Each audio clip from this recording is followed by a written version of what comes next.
Bonjour à tous chers amis, dans cette vidéo aujourd'hui on va voir comment capitaliser sur son entreprise pour gagner en liberté. On va voir la forme de société à adopter pour une entreprise en France, les moyens de rémunération et enfin sur quel placement se tourner.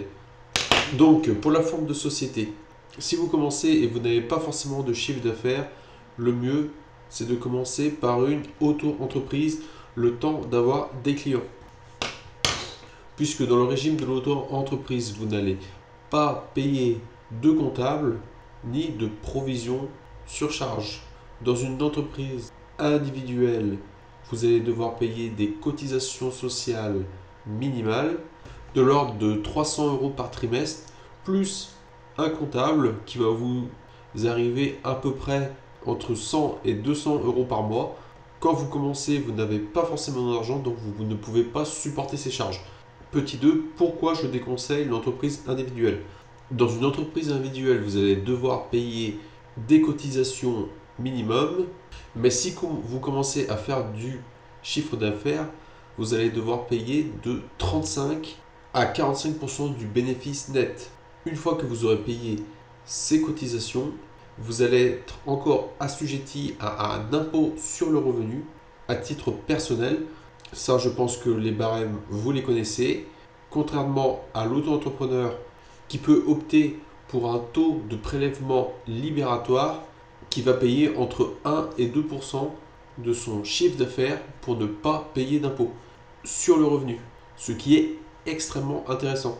Donc le mieux, c'est de rester auto-entrepreneur le plus longtemps possible, puisque vous n'allez pas payer de TVA.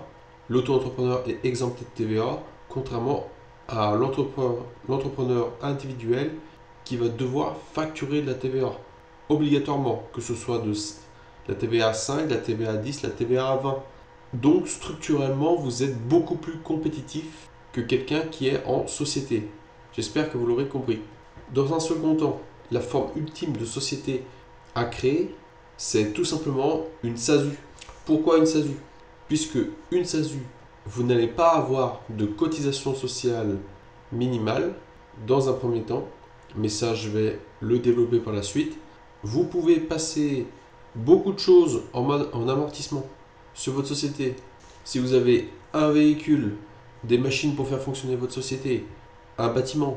Et le gros avantage, c'est que contrairement à un auto-entrepreneur, vous allez être imposé sur le bénéfice, non pas sur le chiffre d'affaires. Ce qui veut dire que c'est la forme idéale pour commencer à avoir des ouvriers, ne serait-ce qu'à mi-temps, mais aussi avoir des fiches de paye qui vont vous permettre d'avoir accès à des prêts. Là où l'auto-entreprise et l'entreprise individuelle sont plus, entre guillemets, pestiférés que la SASU, ces deux régimes ne vous permettront pas d'avoir de crédit, sauf si vous faites un énorme chiffre d'affaires. En France, il y a un culte de la fiche de paie. Dans la SASU, vous allez être assimilé salarié, ce qui vous permettra d'avoir tous les avantages du salarié. Entre autres, si vous versez des salaires et qu'il vous reste des bénéfices, vous n'allez payer que 15%. Si vous versez des dividendes fin d'année, vous n'allez payer que 15% d'impôt sur les sociétés pour 42 500 € de bénéfices. Et au-delà, vous paierez 25% sur vos bénéfices, ce qui est extrêmement avantageux. Pour cette forme de société, il vous faudra aussi un comptable entre 100 et 200 € par mois. Donc pour les rémunérations, comme on l'a dit, en auto-entreprise, vous êtes en nom propre, donc c'est-à-dire que tous vos gains sur l'auto-entreprise sont à titre personnel. Vous allez payer à peu près 20% de charges, 12,8% pour tout ce qui est achat-revente et 22% pour tout ce qui est prestation. En gros, si vous faites de l'achat-revente plus de la prestation, vous pouvez compter 20%. L'impôt sur le revenu, vous n'en avez pas via le prélèvement libératoire. Le seul X, c'est que votre chiffre d'affaires est plafonné à 188 000 € pour les activités de vente de marchandises et pour les prestations commerciales ou artisanales, 77 000 € de chiffre d'affaires annuel. Je le rappelle, le chiffre d'affaires n'est pas le bénéfice. Pour une entreprise individuelle, vous allez être imposé sur la totalité de votre bénéfice à titre individuel. Donc, si vous faites une entreprise individuelle et que vous faites par exemple 10 000 euros de chiffre d'affaires, comme on a dit, il faut compter 40% et que vous faites par exemple 30 000 euros de bénéfices, il faut compter entre 35 à 45% du bénéfice net. Donc de 10 500 à 13 500 euros de cotisation. Donc, béné. Et en plus, vous aurez à payer l'impôt sur le revenu en fonction des tranches sur ce qui vous reste. On peut voir que c'est pas du tout avantageux puisque ça nous oblige à faire le plus de charges possible pour payer le moins de cotisations possible afin de ne pas se faire assassiner par les impôts. Aussi, il faut se dire que en entreprise individuelle, si vous faites un très bon bénéfice une année, l'URSSAF va reprendre le même montant de cotisation et le reporter sur l'année d'après. Ce qui fait que vous aurez des prélèvements l'année d'après du montant des cotisations que vous avez fait l'année d'avant. Ce qui peut littéralement tuer votre société si vous n'y êtes pas préparé financièrement. Pour la SASU, on n'est pas du tout sur le même régime. Comme vous êtes assimilé salarié, vous avez le choix de garder vos bénéfices sur la société. Vous versez un salaire du montant que vous souhaitez. Il faut juste savoir que pour votre salaire, vous allez payer des cotisations salariales entre 20 et 25% du salaire brut et de 40 à 45% de charges patronales du même salaire brut. Donc au final, entre 70 et 75% de votre salaire va partir pour vos cotisations. La particularité, c'est que vous n'êtes pas obligé de vous verser ce salaire. Vous ne pouvez garder que vos dividendes. C'est-à-dire qu'à la fin de l'année, si vous avez fait 30 000 euros de bénéfices, vous n'allez payer que 15% sur vos 30 000 euros d'impôt sur les sociétés. Et si vous vous rémunérez avec le prorata, avec le reste, c'est-à-dire les 25 500 restants, vous pouvez choisir deux régimes. Soit la flat tax, le régime du barème progressif. Vous aurez les prélèvements sociaux de 17,2%. Après cela, vous aurez un abattement de 40% avant d'être soumis au barème progressif de l'impôt sur le revenu. Cette option est ultra avantageuse si votre tranche marginale d'imposition est en dessous des 12,8%. Par contre, si vous optez pour le fait de ne pas avoir de salaire, vous devrez payer une taxe PUMA pour vos cotisations sociales qui vous permettront d'être couverts en cas de maladie, si vos revenus sont supérieurs à 10 284 euros. C'est environ 6,5% au-delà de cette somme. Avec ce dernier système, on comprend aisément qu'on peut facilement laisser du capital dans la société si on ne compte pas se verser de salaire, ce qui nous ramène vers le sujet principal de notre vidéo, capitaliser. On a deux moyens. L'auto-entreprise, vous allez capitaliser niveau personnel, et la SASU, vous allez capitaliser niveau professionnel. Le petit bonus, c'est d'avoir une auto-entreprise plus une SASU, mais il ne faut pas les avoir dans le même corps de métier, c'est interdit.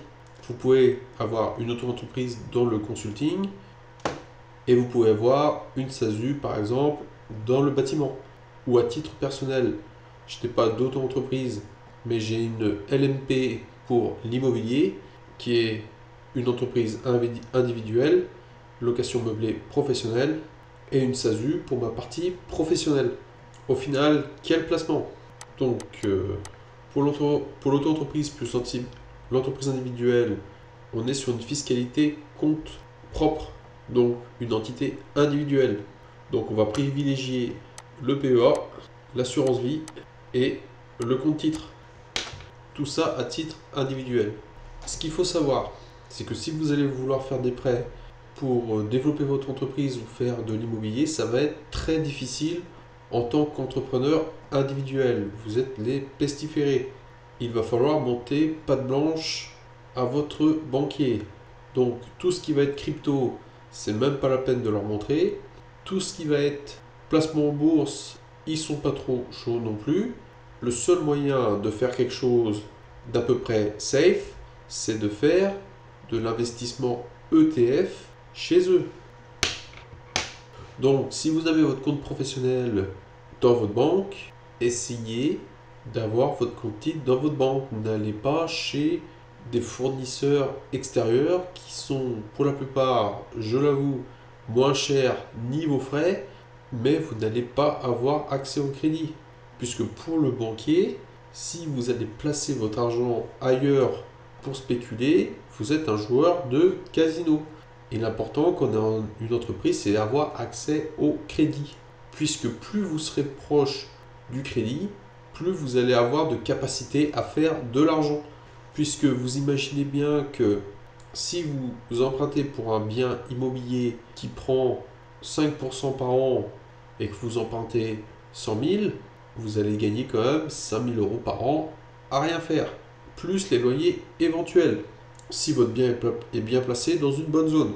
Alors que si vous capitalisez sur la bourse 1000, 2000, 3000, 5000 euros, vous allez mettre un temps infini à gagner la même somme. L'immobilier est quand même très risqué, il faut bien choisir son secteur, mais il est logique que vous rapprochiez de plus en plus de la fortune en investissant sur l'immobilier que sur la bourse. La bourse est faite pour stocker votre argent en attendant de faire de l'immobilier ou le nantir pour que les banques vous fassent confiance. Pour le deuxième investissement, le salarié, qui vous permette de déléguer votre temps et de gagner en liberté, aussi en confort de vie. S'il est bon, c'est toujours pareil, il va falloir bien juger. Quand vous prenez un ouvrier, c'est un investissement. En auto-entreprise, vous n'en avez pas. Et en entreprise individuelle, ça va être dangereux. Puisque vous imaginez bien que comparé à une SASU qui peut capitaliser sur son propre compte, en entreprise individuelle, tout l'argent vient sur votre compte. Donc vous avez beaucoup moins de capacité d'épargne qu'une SASU. À moins d'avoir déjà de grosses disponibilités financières ou avoir un carnet de commandes plein sur une année et demie et d'être en flux tendu au niveau de vos ouvriers, ça va être compliqué de tenir votre entreprise sur le long terme. Puisque comme vous n'allez pas capitaliser sur votre entreprise, au moindre pépin, ce sera votre argent personnel qui ira financer la boîte. C'est pour ça que personnellement, je n'irai pas prendre des salariés en entreprise individuelle. Donc pour la SASU, comme on l'a dit précédemment par rapport à la rémunération, si vous ne vous versez pas de salaire et que vous payez juste vos impôts sur les sociétés de 15% à 25%, tout le reste de l'argent reste sur la société. Par contre, on est bien d'accord, ce n'est pas votre argent, c'est l'argent de la société. Mais gros coup de bol, cet argent est capitalisable sur compte titre. Donc au début, voilà, quand vous n'avez pas beaucoup d'argent, ce qu'il faut faire, c'est créer un compte titre et commencer à capitaliser dessus l'argent que vous gagnez tous les ans, ou alors vous renseignez dès le départ avec les banques qui proposent le moins de frais sur les comptes titres et s'inscrire dans un partenariat avec eux. La banque va être votre plus fidèle allié si vous avez accès au crédit. Encore une fois, le crédit, c'est la clé. Puisque si la banque vous fait confiance, vous allez pouvoir financer vos idées, racheter des concurrents de plus en plus gros. Et plus la trésorerie de votre boîte sera grosse, plus vous allez grossir. Tout dépend de vos objectifs personnels. Aussi, c'est beaucoup plus simple d'avoir un salarié puisque vous pouvez aussi capitaliser sur la boîte. Faire des prêts trésorerie pour tester de prendre des ouvriers par rapport à ce que vous avez nanti comme titre. L'erreur que j'ai faite personnellement, c'est de ne pas avoir pris d'ouvriers durant des années, puisque mon calcul était simple. À 2000 euros multiplié par 2, on l'a vu, ça fait environ 4000 euros à dépenser pour une personne. Si je n'ai pas assez de trésorerie, admettons que je le prends pour 3 mois, ça me fait 4 x 3, 12 000 euros, je coule ma boîte. Si l'ouvrier n'est pas assez performant. Mais apprendre quelqu'un à mi-temps, regardez sur Internet, renseignez-vous, il y a la loi Fillon qui vous permet de payer beaucoup moins de charges pour un mi-temps. Ça devient abordable de faire un test et de commencer à déléguer pour vous dégager du temps pour faire grossir votre société ou alors du temps personnel. qui va vous permettre de vous épanouir pour être plus efficace pour la gestion de votre société.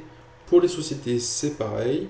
ETF, genre, voilà, S&P, Gold, Nasdaq, Fonds monétaire. Voilà, c'est très bien. Pour au moins sécuriser votre capital, qui ne perd pas en valeur, quelque chose de pas volatile. Si cela fonctionne, par la suite, vous allez pouvoir emprunter pour faire de la location meublée avec une SASU, puisque la location en nu ne marchant pas, il vous faudra une SCI, donc soit une SCI à l'IR ou à l'IS, mais pour moi, tout sur la même entité, il n'y a pas mieux. Pour faire l'effet boule de neige et vous créer ainsi un énorme patrimoine. Mais tout ça passe encore par la relation avec la banque. Ça, c'est très important.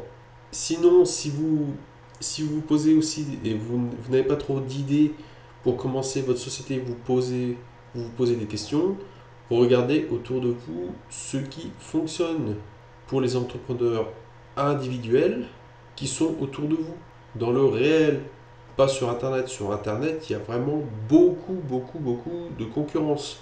Et il ne faut pas se mentir, pour se lancer sur Internet, il faut beaucoup de capital, puisque c'est la pub qui va faire la grosse différence. Il y a quelques années, c'était possible de faire de l'organique, mais aujourd'hui, avec l'intelligence artificielle, l'organique va être de moins en moins pertinent.